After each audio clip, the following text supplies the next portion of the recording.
Hey everyone, today we're going to discuss different rendering techniques, including the difference between server-side rendering and client-side rendering.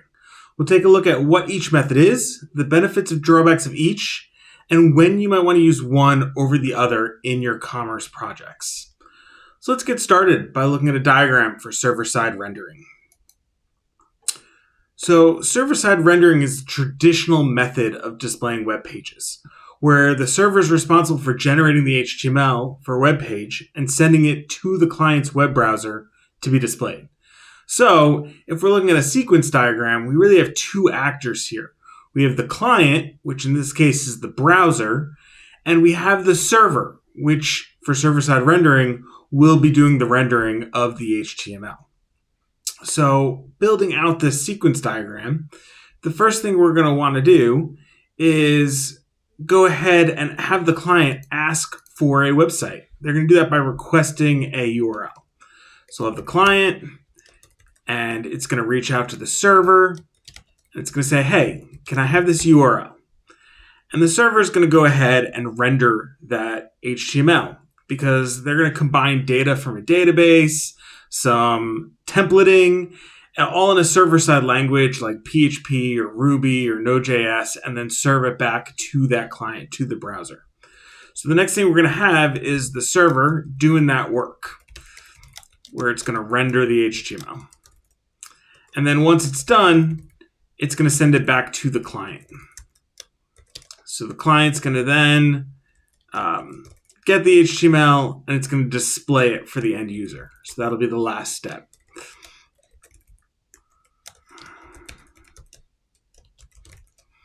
So there you go, we've got our sequence diagram. The client requests the URL, the server creates the HTML on the fly, it then returns the HTML to the client and displays it to the end user. So with SSR, or server-side rendering, the web page is fully rendered on the server. All of that's happening with the HTML on the server. The client's browser receives a fully formed HTML document, which is ready to be displayed. So the benefits of SSR is that it provides a better user experience, specifically for people using screen readers, but also for search engines.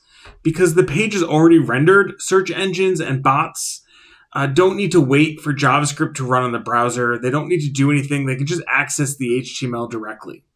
They can index the content, and really it improves the page where that initial page load happens. It improves that first screen print. So SSR works best for content-heavy websites, things where you're constantly sending a lot of data back down to the end user, where the end user's calling URLs as needed, and where SEO optimization is highly desired. So similar to SSR is static generation, where, this is similar to what's happening with SSR, where the server is creating it on the fly, but instead it's static files. So this is used in Jamstack. The difference is that instead of building the HTML ad hoc when it's requested, all of the HTML is created at build time and saved to static HTML files. This makes serving the HTML much faster and simpler, but it means content changes are delayed until the next build, or served only via JavaScript after load. So it really limits the amount of content changes you make. It really limits the amount of interactivity you can have because you're stuck with that static file, that static HTML. And in order to change it, you have to go back to the build server and do it again.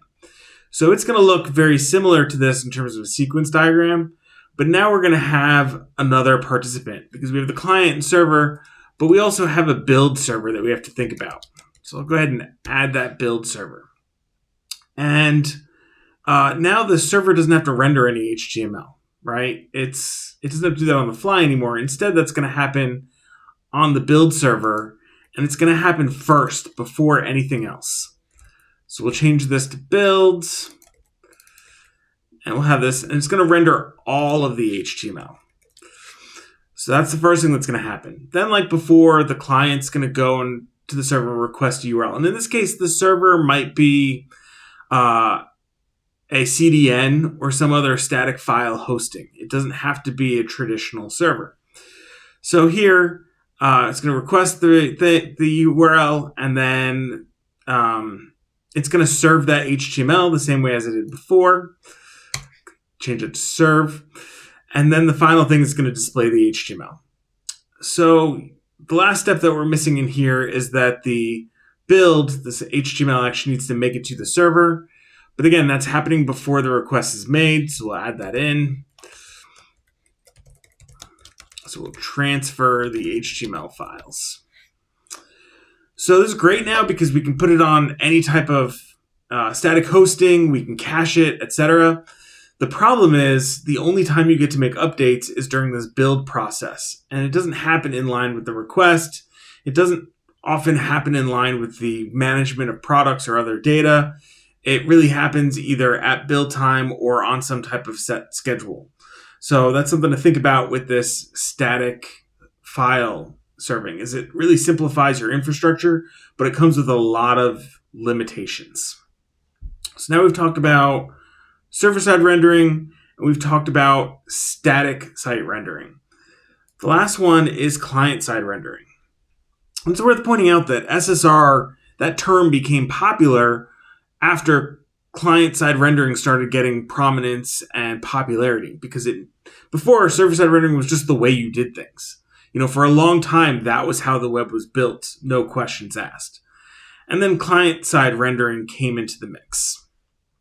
And client-side rendering is, as you guessed it, the client is going to render the HTML. So the client is now responsible for generating all of that HTML.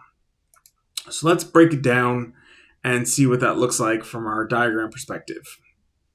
So we can remove the build server. We don't need him anymore. We can, let's actually just start over and go back to just our client and our server. We've got two participants again. So the first thing we're going to do is have a client go out to the server and say, hey, can I have that URL? So that's our first request. All right. Our second one is that the server is going to respond, but it's not going to respond with HTML in this case. Instead, it's going to serve an application, which is going to be a very small HTML file that mostly points to all the other things the client needs to keep processing the page.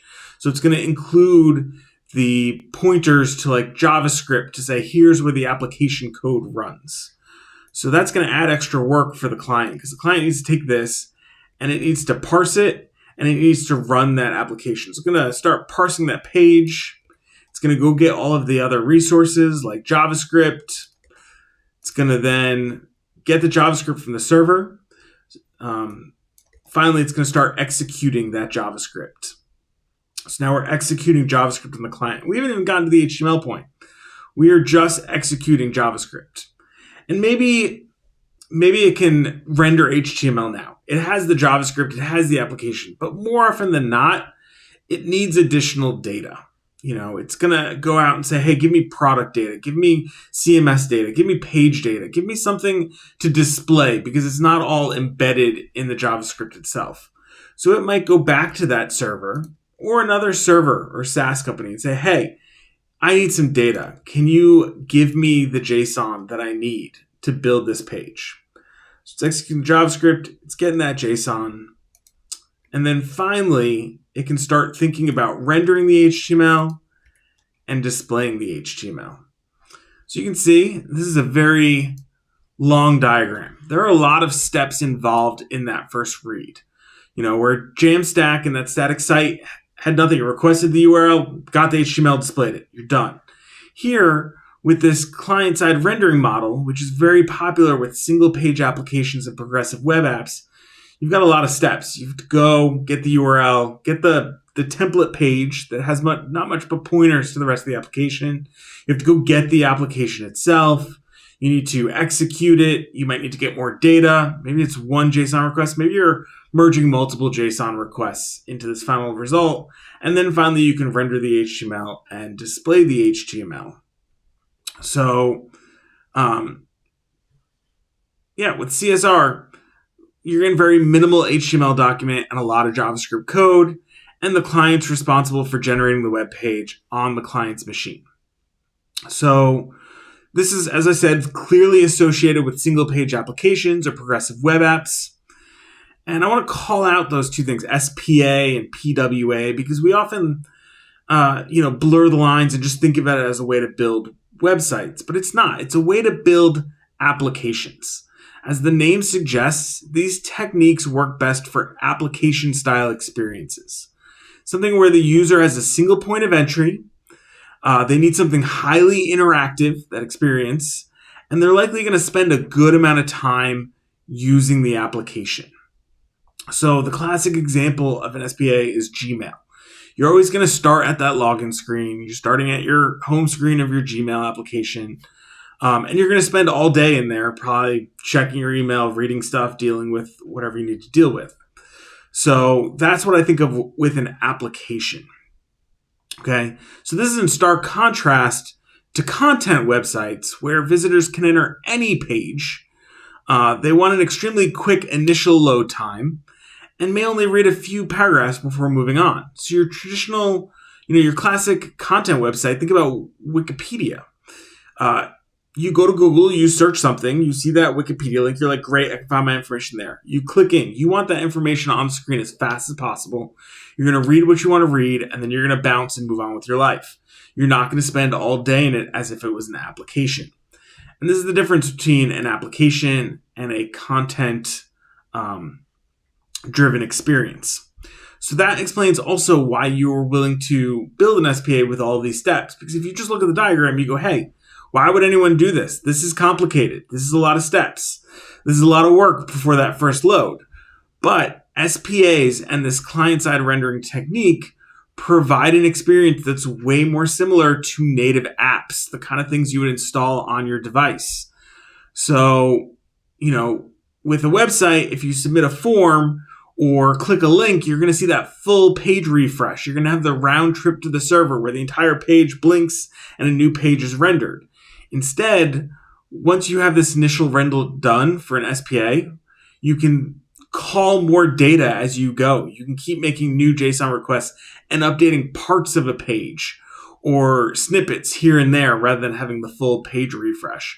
So you can get more of that app-like experience. So both SSR and CSR each have their set of pros and cons, and the decision between the two will depend on your specific use case and what you're trying to do. So SSR, as I mentioned, is better for SEO and accessibility, but it can be more resource intensive on the server, can require more development time and maintenance. CSR is better for interactivity and dynamic applications, but it can end up being less accessible, not as good for SEO, and with all that client-side code that needs to execute, can also lead to a poor experience with anyone with low bandwidth or low-end devices. So where does that leave us for e-commerce? A modern digital commerce experience blends both static content and interactivity. A visitor may start on a content-rich product page, but need to quickly move to a highly dynamic product customizer, bundle builder, or checkout experience. And deciding between just the two, SSR and CSR, means compromising and providing a substandard experience in some aspect of your e-commerce funnel. Thankfully, with modern techniques, it is possible to combine both methods.